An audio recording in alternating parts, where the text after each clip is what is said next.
might tag on to that question. I think a subtext of that is how deep do you go? You know what I mean? When you go vertical, it still sounds fairly elite, right? Educated elite. Yeah, people at that level. Well, you know, if you look at, it depends what you're dealing with. You know, if you deal with a national defense strategy, it never goes beyond the top leaders in the military. Not in any country. You know, I mean, maybe in a country that that perceives itself at war, it doesn't go far beyond that.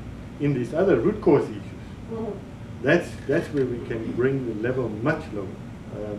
And for instance, on decentralization and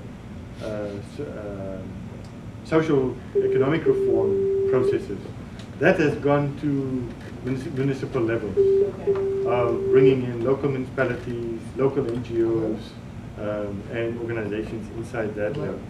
On the Lebanese-Palestinian dialogue, for instance, one of the key elements that was missing in that is that the Lebanese government, after 2006 war, or just before, you know, almost massacred an entire camp, the Nabat Barrett camp. And they created the Lebanese-Palestinian Dialogue Committee, which was a very unfortunate name for that committee, because it was never a dialogue, it was a monologue. But I think the English translation was horrible for the Arabic meaning of the same committee. But in that committee, the dialogue was very, where they reached out to the Palestinians, the dialogue was very limited to areas of right for employment, because the Palestinians only have a right to 72 jobs, allocated defined jobs in Lebanon, right to property, and the right to education issues. And what we found in many of the dialogues that was initiated, academic institutions and otherwise,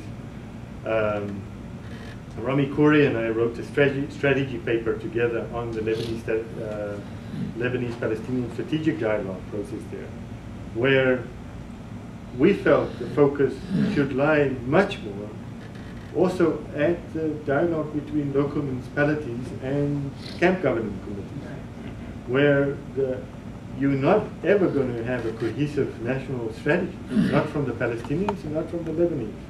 They are too divided at the national level to get there. But to be able to create a framework at a local level, where both on these issues that I've mentioned, plus security issues, it's quite essential that you.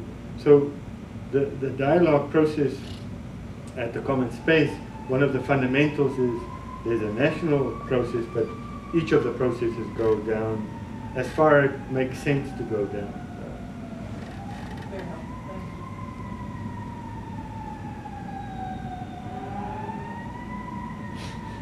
Johannes, could you speak to the diversity of the issues in areas that were, I think, illustrated in one of the graphs, but you didn't have a chance to sort of walk through? You've got deconfessionalization, you've got the work being done on the social pact, but some of the priority areas that are emerging from the Lebanese themselves.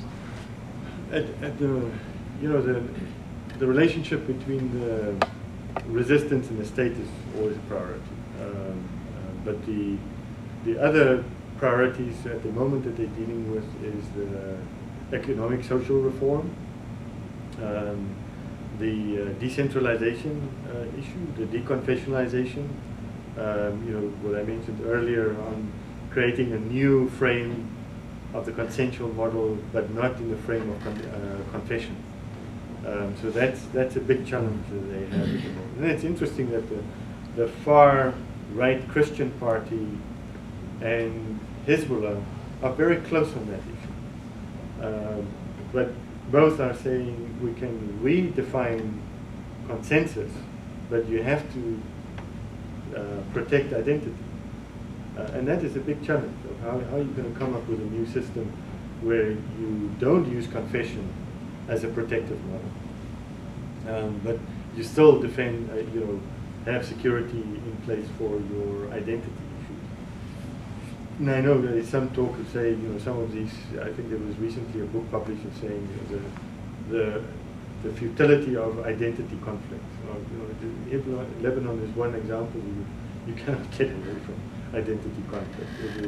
Its whole reason for being is an identity conflict, or is an identity survival, so let me put it rather that way. Because I don't think you have much, you have moments of serious conflict, but overall, there is not a huge amount of interconfessional conflict anymore. If you look at the local government elections that they had last month, it was absolutely fascinating to see families that were supporting Hezbollah and families supporting the far-right Christians supported the same candidates, and it was all a family affair. People across sector were supporting each other. That was a really fascinating experience. Just going to ask, does the issue of Palestinian the rights and needs and the whole situation of the Palestinian population, is that on anybody's agenda? I mean, you mentioned the talks with Palestinians, but on the general dialogue agenda, does it appear anywhere? Oh, 2 weeks ago, the Druze party leader, Jumblat, presented a piece of legislation to Parliament, asked for more rights. That was shot down in big flames and caused particularly, and it was interesting, the Christian parties had the same voice on it, whereas the Shia and the Sunni parties were much more willing to compromise on that. I think one of the concerns with the Hezbollah, the Jumblat proposal was that it was a very bad process leading up to it. There was no process. He was just preparing legislation. He had one conference, and then he presented legislation.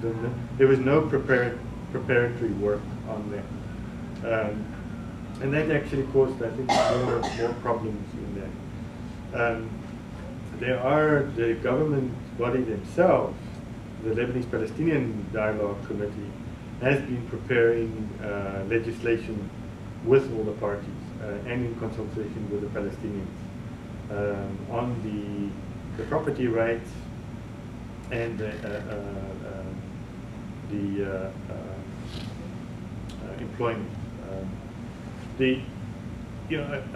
Some of it is what we found. That debate is very badly informed.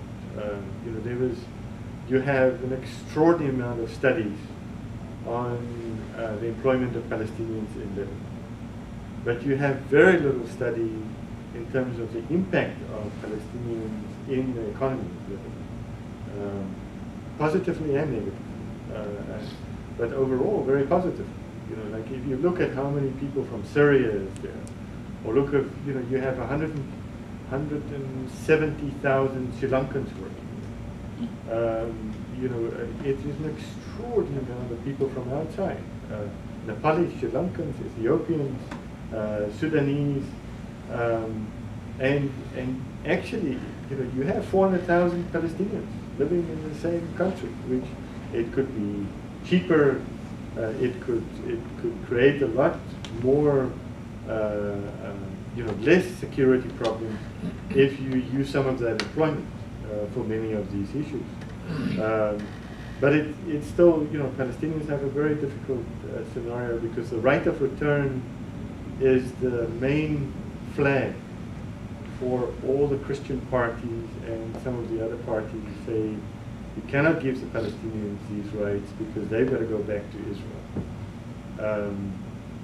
But it was interesting to see even Hezbollah in this one. They had, on the Sunday I left last Sunday, they had marches from all across Lebanon to the center of the city to deliver memorandums of demanding more human rights and educational rights and jobs and property rights. And the main parties were there. They received it. There was a lot of support for them. The only ones that were totally out were some of the Christian parties. But the Sunni parties and Hezbollah agreed not to disrupt the thing. I mean, there was a discussion with Hezbollah about this march. It was huge. It was an extraordinary amount of people that descended on Beirut. And there was a big openness towards that. It was Hezbollah to organize that? No, it was organized by the Palestinian NGOs with UNRWA. UNRWA people also participated.